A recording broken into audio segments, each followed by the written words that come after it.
Things are dried up here for me. Oh! Yeah! There's an opportunity. Where? London.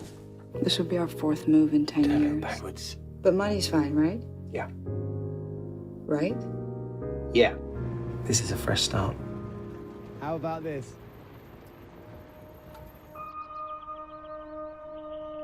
You shouldn't be working for someone else. Be your own boss. Build your own place. Own your own horses. Something doesn't feel right. It's not your job to worry. You leave that to your husband. It scares me that you actually think that. So, you back here full time? Oh, yes. We've just bought a beautiful farm in Surrey, and we're thinking of a pied-à-terre in Mayfair. It's just small talk. I saw some deposits you made. It's nowhere near what you're spending. Don't worry. I have a huge check coming in at the end of the month. Everything's gonna be fine. Is it? You're delusional because you have nothing, Rory. We have nothing. It's horrible here. No one is the same here. Nothing is the same with here. this house. People seem to want everything and expect every need to be fulfilled. What is happening? You're all strangers to me right now, all of you. You're embarrassing. And you're exhausting.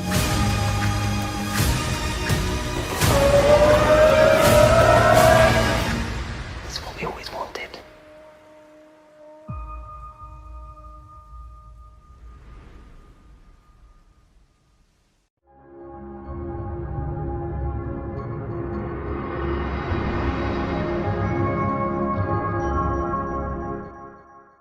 Business. How are you? How are you, Sean? Hey, I'm doing good. How are you doing? I'm good, thanks. Great. Okay, first question, Sean Durkin. I've been doing this podcast a while. A lot of independent film and filmmakers and actors and such. So Josh Mondi has come on. Antonio Campos has come on. Brady Corbett has come on. Yeah. He's come on a couple of times.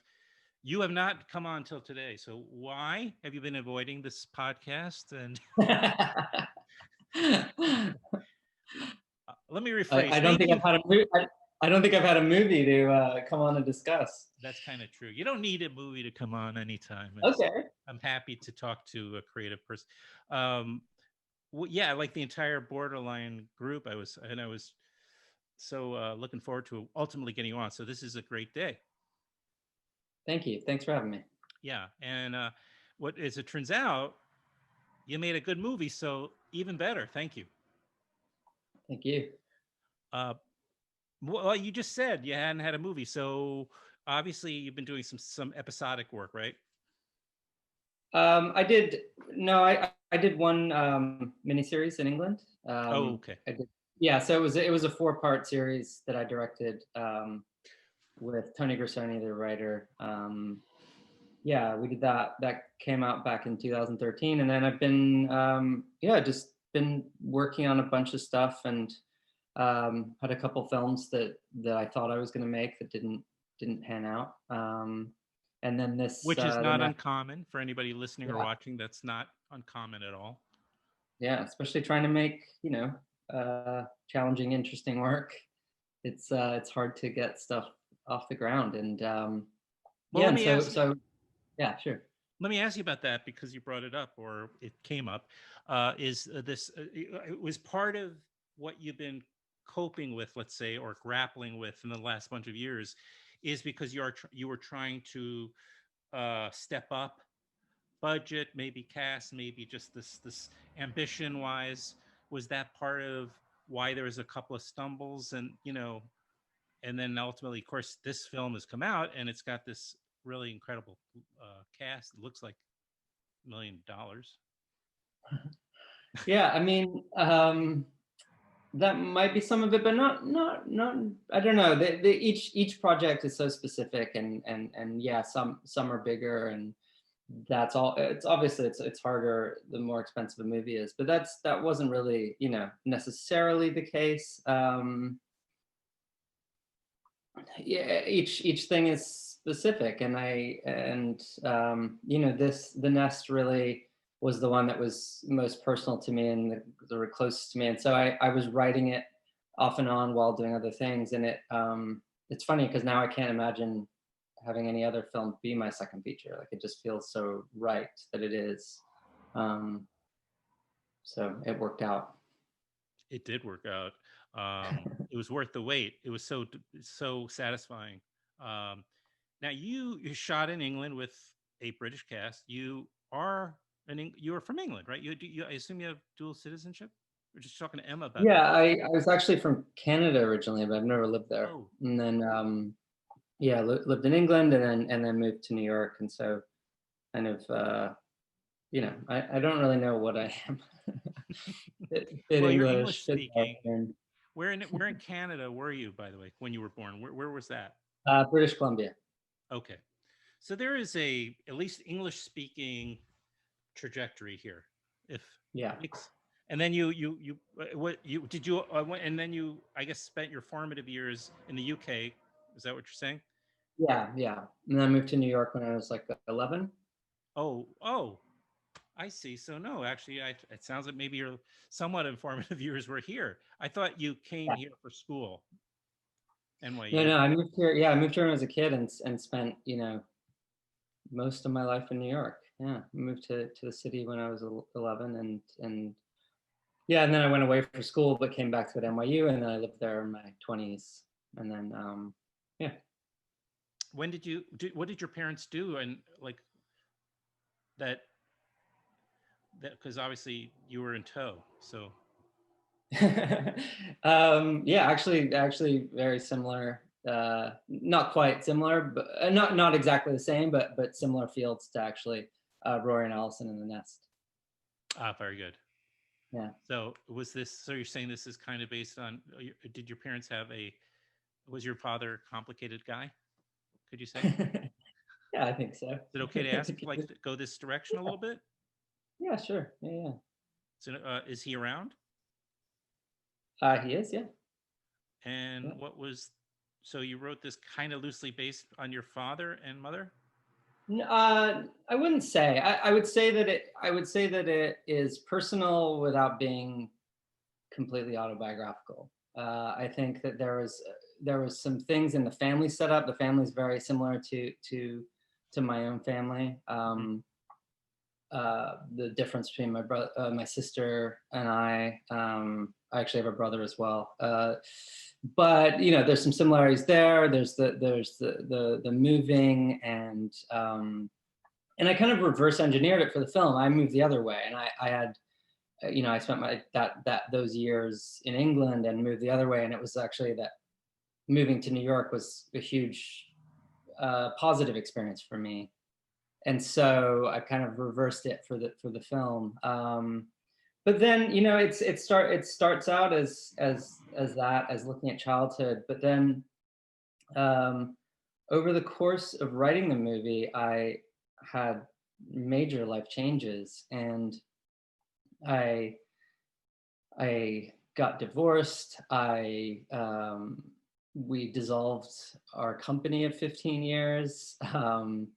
I got married. I had a baby. I became a father, and so alongside writing this, sort of what starts off as a reflection of childhood then becomes a reflection of adulthood, and so yeah, so it's very personal and plenty of autobiographical details, yet it's very much a reflection, as much a reflection on our current times as it is on, you know, my parents' generation. I would say that's very true. I don't know if you're making any kind of, I mean, Jude Law, who plays the father in the film, he plays, hold on, I wrote it down. So I would, Rory, I knew that, Rory. He's, I don't want to overly simplify his character, because to say he is a scam, he's not a liar. But he he's damaged, and he is really going. He's probably it affects his ambition. Let's put it that way. Yeah, So yeah. And it was really important to me to see where Rory came from, and Allison too. You know, to see the scenes where they each have a scene with their mother, and just get a glimpse of the world they came from, and I think you know, Rory's a character who you get a glimpse in that scene of, you know, he's someone who has fought so hard to not be defined by the place he came from that he probably doesn't know who he is. yes, And that was at the core of that character for me. right. So because I was careful when I was calling him a liar. It doesn't really represent the problem. It's more of an aspect of the problem, you know, Yeah, the bigger problem, which, you know, he's trying so hard to fix something. that's maybe not broken. Yeah, right. Well, right, because his family just wants dad and husband there. They love him, Yeah. you know, and they just want him to be there and be, you know, okay, you know. Yeah, And yeah, and I think the ambition of that time in particular, and again, it's no different now really, but it was very heightened at that time because it was you know, it was that ambition was celebrated in a way that seemed like, you know, the way forward for a lot of people. And so um you know, I wanted to study a character where that you know, where that was driving him at the cost of you know, of his own well-being and his family's well-being. And yeah, it's looking at yeah, you're right. I feel like the lying's not really the thing. It's the sort of bigger question about the silent agreements that exist in a marriage and within families that needs that the film tries to expose or gets exposed over the course of the film. he's really charming, full of charisma.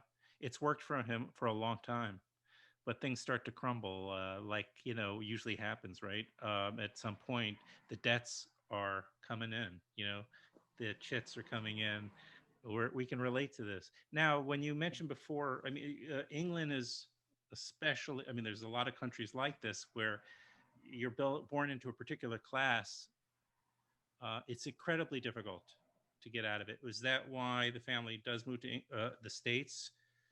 So because there he's not as restrained in that way, right? So then he can. Yeah, yeah, I definitely wanted to link and bring in the American dream that was being sold and still being sold and very much being exported, you know, and it's not real. And it's and so I wanted to link the relationship between the two countries. And so he, yeah, so in some sense, you know, like he wanted, like he said, I think he calls it a shitty little island or something, you know, in his fight with his boss. And so it would have been this sense of like he needed to get away from it, but then wanted to kind of go back as the, you know, as the success. And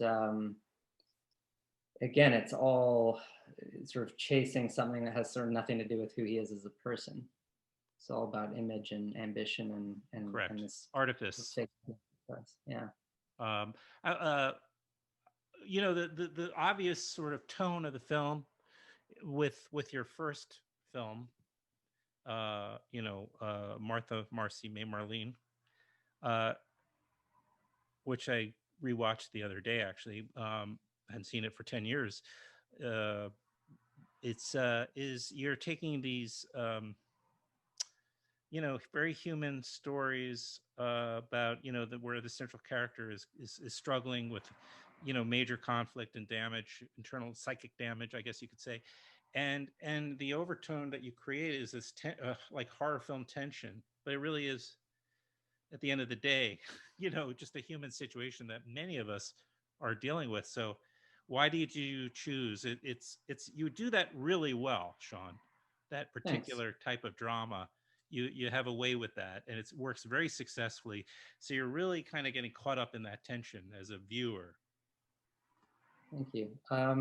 Yeah, I'm always character first. So with Martha, it was I want to make an accurate portrayal of what it's like to escape a cult and focus on this first 3 weeks after. And in my research, I found that what was being described to me was living in a thriller. I mean, it was like real terror that, you know, someone I spoke to said she saw him everywhere, referring to the cult leader and thinking that he was following her. And so that mindset allowed to sort of bring those cinematic tools in to tell that character story. And here, the same applied for a haunted house language, cinematic language. And so using the tools of a haunted house and the eeriness and the space and the sort of unraveling that starts to happen with Allison as she starts to get this information and mistrust that grows between her husband and then her kids, and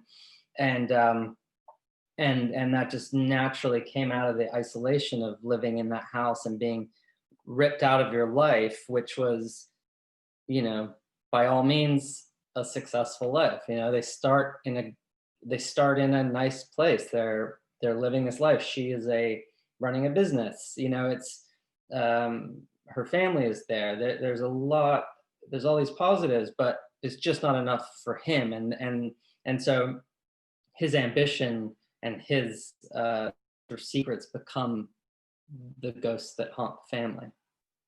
And you know, the idea of your father or either of your parents, but I guess in that time period, you know, the father was kind of the breadwinner, you know, traditionally, of him being absent, you know, just, I mean, there's this sense that he's gone, you know, through big parts of the film, like that abandonment is terrifying for the family, you know, and you know, this is a theme. I thought you were kind of getting to, maybe on the personal level, maybe that was something that you had experienced, but regardless, many people, I mean, it's, you know, when you get to some of the great horror films of our past, you know, I know one of your favorites is The Shining, right? Isn't it? Yeah, absolutely. Yeah. I mean, you see it in that film done as well, you know, where dad is, you know, he's abandoning the family. I mean, you know, of course he's becoming a monster in a way, but more importantly, you know, dad is disappearing. It's terrifying for the child and the wife. Yeah, absolutely. And it's you know, I think, you know, reflecting on my own life, I mean, my father was very, very present, active father, but in working in business and like business trips would mean different things, you know. In the 80s, like going away somewhere could be, you know, 3 weeks and there's no texting, there's, you know, it's like Right. long distance phone calls. It's a very different thing. So yeah, I mean, I think being a child of the 80s with a parent who traveled for business, there's absolute pockets that don't exist now. Now we FaceTime and we're constantly texting and we're connected in a way that just wouldn't have been an option back then. Mm-hmm. Well, let's mention it again. The movie is called The Nest, which is an interesting title. I was like, why is this called? And then, you know, again, you refer to this house, and the net. We think of a nest as a place where families come together, create a structure of support and love. Certainly feels like that's kind of all at risk, if not missing, in this film. You know, in this story, I should say. And it's opening. Well, rather, excuse me, it's premiering on VOD on November 17th. Right? Yep. Yeah. It was at Sundance, so you did have a screening or two, right? Did. Yeah, actually had a real premiere and it was wonderful. Didn't expect it to be my last Q&A in person, but hey. Well, it was fortunate that you did. Absolutely. Right? Yeah. Did you get some of the cast to come out to Sundance? Everybody come out? Yeah, Jude, Carrie, Una, Charlie, and Adil all came, so it was nice. Yeah. Yeah, to get the group together my team, like designer and cinematographer and producers all came, and it was This nice a to be British reunited. house. The British house is, in the shots, the scenes in the countryside are pretty stunning. They're very, I mean, just how can you not shoot that house and not have a stunning, but image? But you worked with Matthias Erdely. How do you pronounce his name? Erde. Erdely. Erde. Thank you, Matthias Erde, who shot Son of Saul, which was, did he get the Oscar for that? He didn't, but it's one of the best shot films ever. It should have. It says a lot coming from you. Yeah, and so can you tell me, was that somebody who you just knew had to shoot this film, or I mean, He and I did Southcliffe together. So he and I did Southcliffe together in England. Oh, we did my miniseries, and so okay. we got to know each other doing that, and about that was a 9-week shoot, and I think about 5 weeks into that shoot, we were still on the same page that we just stopped talking and sort of formed this just silent bond that was just so in sync. We didn't stop talking because we were angry at each other. I mean, we stopped talking about the work because we didn't need to anymore. And other people talk about finishing each other's sentences. Here, you didn't even have any sentences, so. Yeah, there was nothing to be said because we just knew. And then that just continued, and we just started talking about The Nest right away. And also a part of that process was James Price, who's my production designer, and he was the art director on Southcliffe. But he was doing so much of the on-set work, and I said to him, and he had never designed before, and I just said, "You're a designer, like, please design my next movie." And so The Nest is actually his first film as a designer, which is just insane because it's so accomplished. And so the three of us together had a great friendship and collaboration. So we had years of sort of soft planning around this. I guess we'll just wind it down, but what was I? Oh yes, Southcliffe. Can I see it? Is it on? Yeah, I think it was on Netflix for a while, but I think it's available on Amazon right now. Okay, because I'm definitely. I mean, I saw it on your IMDb, but I just I didn't make note. Now I'm really anxious to see it. I will check it out. And I guess I'll just ask you about if any of your former business partners got to see it. Did you have a chance to show to Antonio or? Yeah, Antonio. I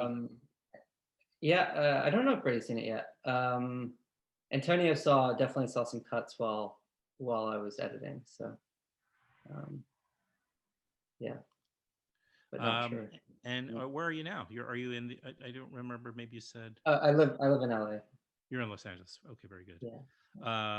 But you have citizenship? Where I'm kind of curious after all the. I'm a Canadian citizen, a British citizen, and a green card holder in America. And what? I'm a permanent resident here. That's amazing. Yeah. That's a first even for me. I don't know. I mean, I guess I don't know many diplomats and sorts like. You're almost there as a. Yeah. The filmmaking thing doesn't work out. You have a great advantage. Although right now, I guess Canada is the best. Emma's got it right because Canada seems to have the best leadership of all. Yeah, we'll see. Yeah. We'll see what happens. Again, the name of the film is The Nest. The filmmaker, of course, is Sean Durkin. I really appreciate your finally coming on here. I can now finally move on. Congratulations. Thanks a lot for having me.